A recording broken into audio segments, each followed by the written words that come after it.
Hi everyone, I'm Greg Corson and today I'll be reviewing the SmallRig U60 microphone by Foravella.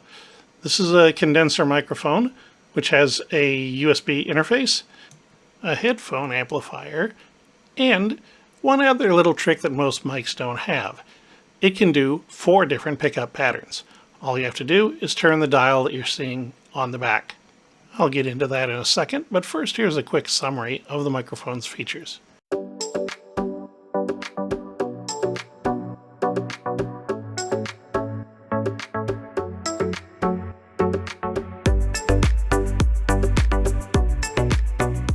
I'm going to be doing these reviews a little differently than most. You're going to see very little of me and more close-ups of the product itself. As you can see in this shot, the microphone's a pretty good sized one. It's about a foot tall. It weighs about a kilogram or around 2.2 pounds and has quite a substantial base on it. The top knob adjusts the microphone gain and can be pressed to mute the microphone. The bottom one is the volume for the headphones. This microphone's real party trick is that it has 3 capsules inside and a digital signal processor, and this dial you're seeing on the back lets you select any of 4 different patterns. You can have a cardioid, an omnidirectional, stereo, or bidirectional where it picks up from both sides of the mic, so you can use it as a single mic in a 2-person interview. It also comes with a USB-C to C cable you see on the screen and includes a USB-C to A adapter. So, I've set up my studio to be as quiet as possible. I'll give you a listen to that right now. That slight bit of background noise you hear is mostly from my computer fans, which I've got down as low as possible. Not much more I can do to quiet things down. Of course, many of you have studios that aren't perfectly treated for sound either, so hopefully this will give you a good idea of how the microphone will perform in a less than perfect studio environment. So right now I'm speaking to the microphone from about 12 inches away, and I'm talking straight into the front of it. This is a front talker microphone when it's in cardioid mode, so this is the way you should be doing it, not talking into the end up here.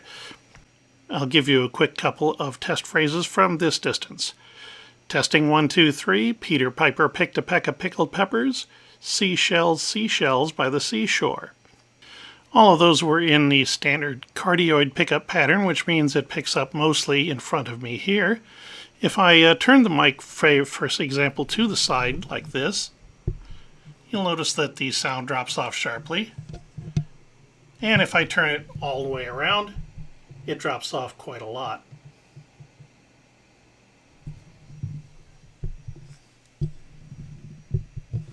This is kind of what you want for a studio microphone for doing voiceovers or just recording your own voice for any kind of streaming or gaming.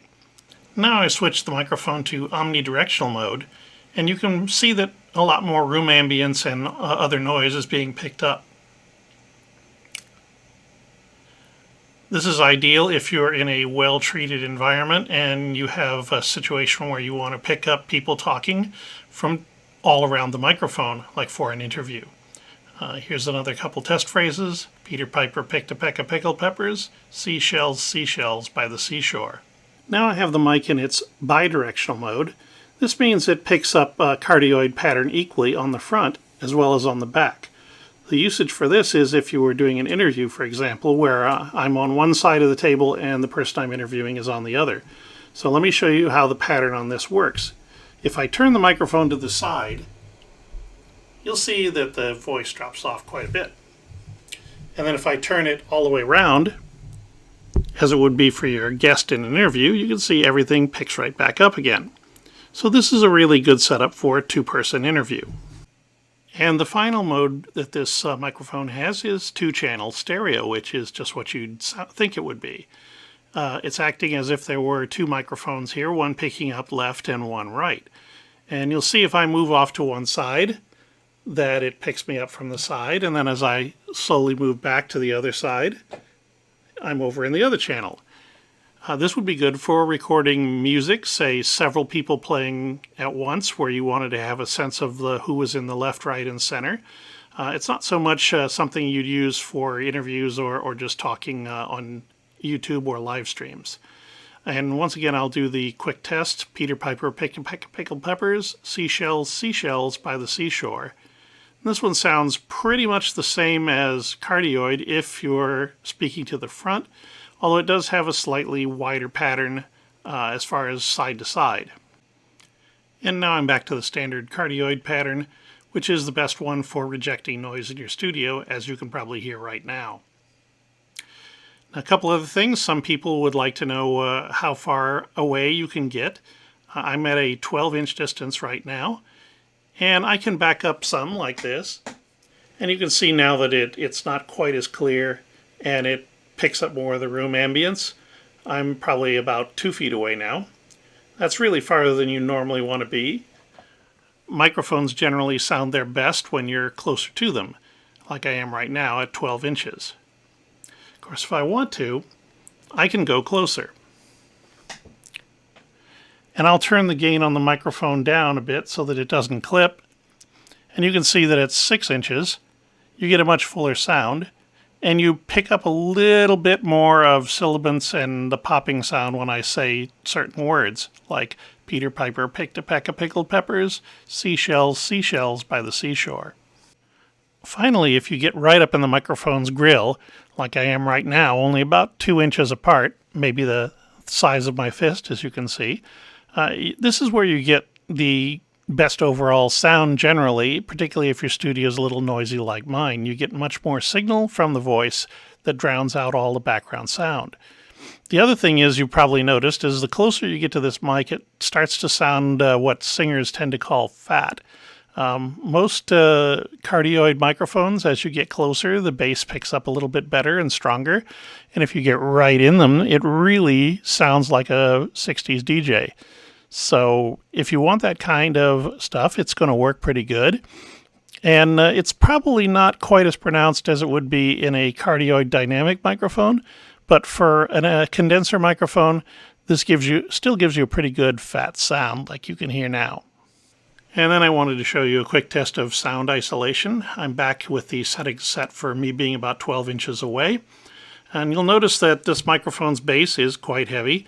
It has a foam pad underneath and some padding underneath each one of these screws on the side to help reduce the amount of sound that gets through. It still doesn't do it perfectly, of course, but no microphone really does. I'll give you an idea of the amount of sound that gets through. I'll do a tap test here.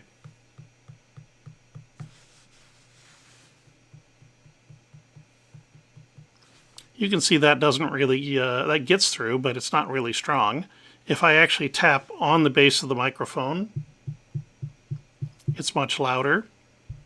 And of course, the further I get or closer I get to the top, the worse it gets.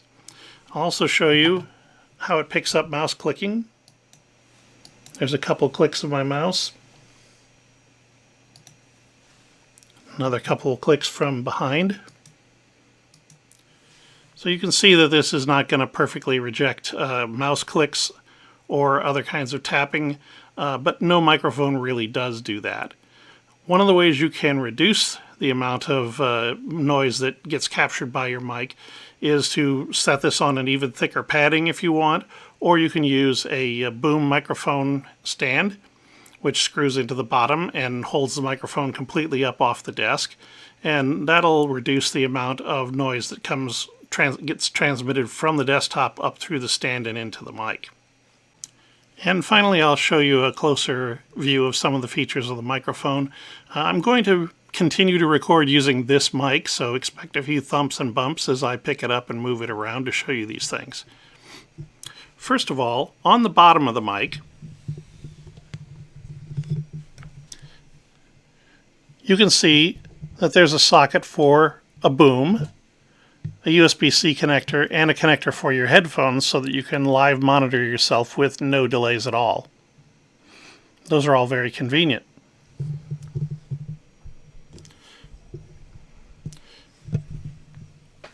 Next, here on the back, you can see the dial that we use to set which pickup pattern we want: the cardioid, omnidirectional, bidirectional, or stereo. On the front here, we have the light that tells you have power. You have a gain control for your headphones, so you can set the volume right here on the mic. and we have the gain control for the mic itself. This is really the only weak spot I've found so far in this mic, and I'll show you why. If you press this control, you can mute the microphone, but you pick up a pretty good thump when you do it. You see what I mean? And another thump when you release it. There's not really much you can do about this. I would just advise you don't use the feature. Some microphones get around the problem of that tapping sound by putting a mute switch on a separate cord or using a touch-sensitive switch instead of a mechanical one like this that actually clicks. And now we're looking at the mic in a kind of an odd orientation, completely flipped around. I just wanted to show you this quickly because this mic has been designed so that you can flip it and the mic will be almost touching the base but not quite. The reason for this is mostly for travel. If you're trying to transport the microphone, you can flip it upside down like this and it isn't quite as tall, so you can fit it in a smaller space. And the sides of this stand actually help to protect the top of the microphone when it's in transit. The last thing I wanted to do is give you a short sample of how the microphone sounds with my usual level of post-processing to remove room noise. I use two different things for this. Sometimes I use the noise removal system in Davinci Resolve, and other times I use NVIDIA Broadcast noise removal system. And let me give you a taste of what the NVIDIA system sounds like when I turn it on. So this is with the NVIDIA Broadcast noise reduction turned on. I think you can tell the background noise is down considerably. And I still sound pretty much the same as I did before. So if you have an NVIDIA card, I'd highly recommend using this regardless of what microphone you use. It'll help keep background noise from a not perfect studio from getting into your recording. Finally, this is what you'd call the full smash of audio processing. Right now I'm running the NVIDIA Broadcast noise reduction system, and I'm also running Davinci Resolve's voice processing setup, which helps to compress the voice and keep the volume level more even and a little better sounding. Since I've been doing announcing for a long time, I don't benefit quite as much from this processing as some people might, but I think you'll agree it does sound a little bit better than when I have it turned off. So that's everything. I hope you enjoyed the demo of the SmallRig U60 microphone by Forvilla. And if you're interested in buying it, you can check the description below, and you'll find some links to my pages on Amazon where you can buy the microphone itself. I do get a small commission if you buy from Amazon, but it doesn't actually change your price any, so it just helps to support the channel if you order using my link. I hope this was useful information to you, and I'll be doing some more reviews in the future of other kinds of hardware and software you might find useful for doing virtual production or just general live streaming or video production. See you next time.